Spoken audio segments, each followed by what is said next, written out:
Zelda, a really good game, I think. I never finished it.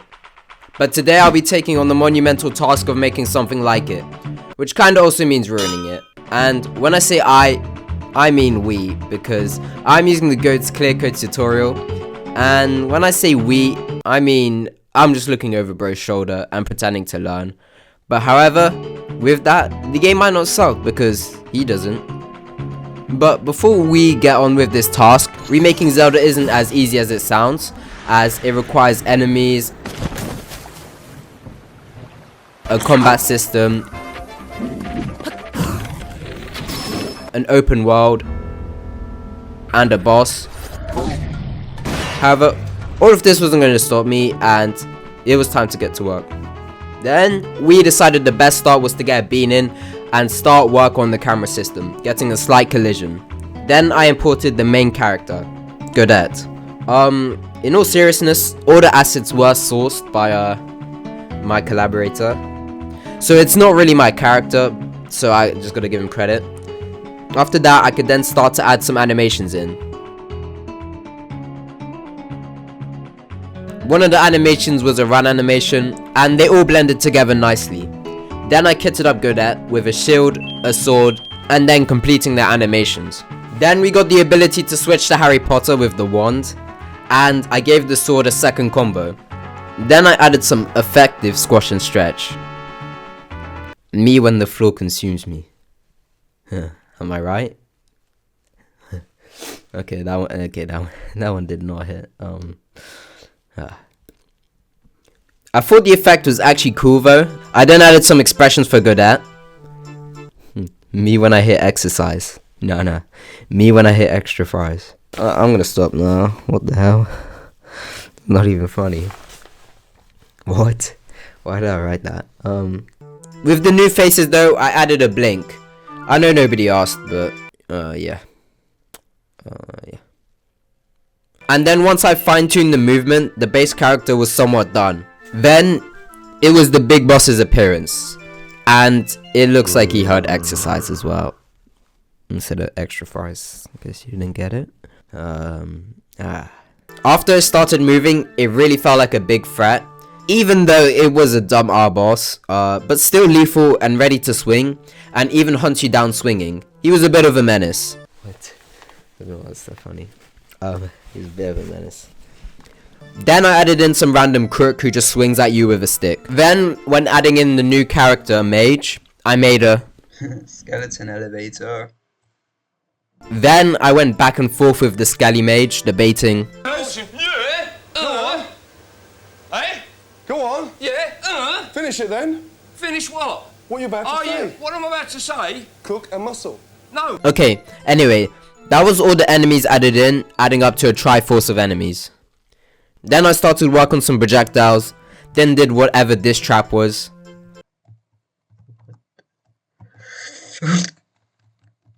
Oh, I'm stunned. I can't even move. And I did start adding collisions and getting hits.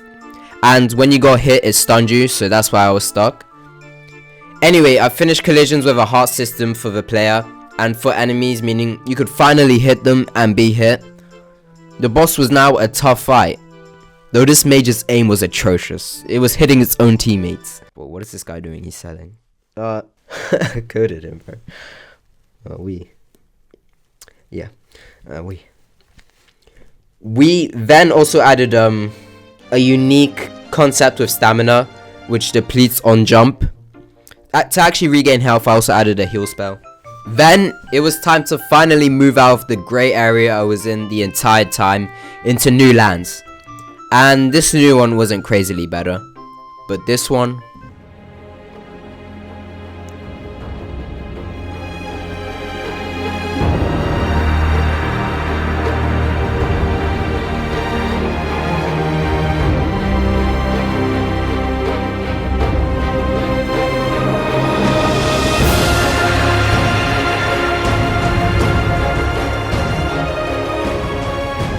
It kinda looks basic, but to me it's very vast and impressive, which sucks as I'll never make something like this anytime soon. My Blender skills are down the toilet. I mean, I'm not even joking. Depressing note aside, it was great as there was space for the adventure to begin with. And with the items I was given, I started to build the adventure I imagined. Starting with a base camp where I added a couple items and then added a tree to make a chill starting area. Then, for my first biome, I added a forest. Yeah, this really didn't hit as a forest.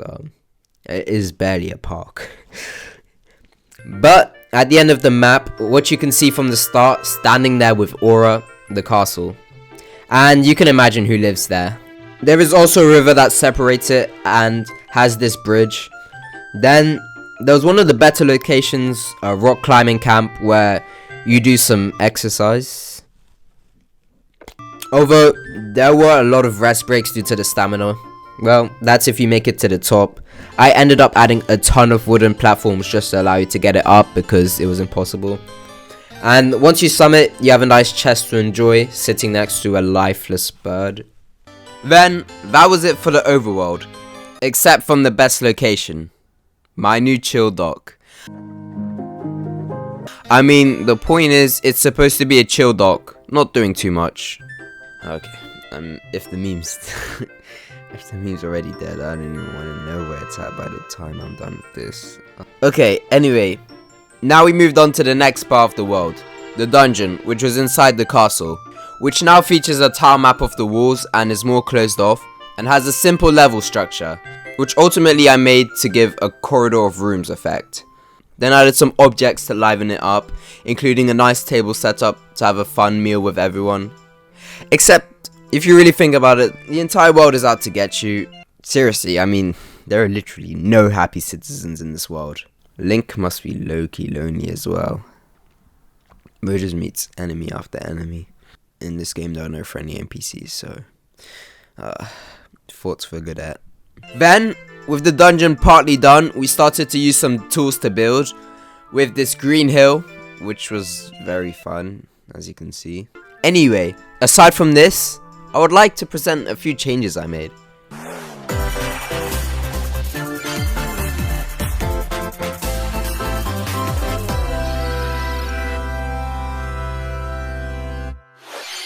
Sweet adventures await. In this colorful game, you must hack and slash the fun opponents. Please, kids, play this game. We are struggling for play.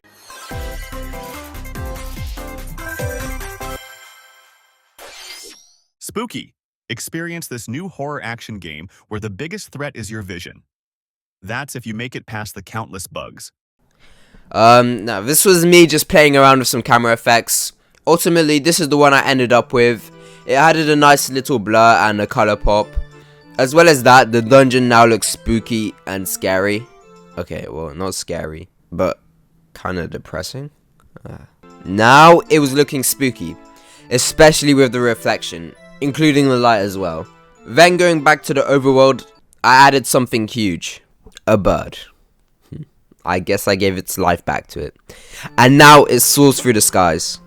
Then to get to the dungeon, you could go to the castle and have a subtle transition through, and also a way out back into the overworld.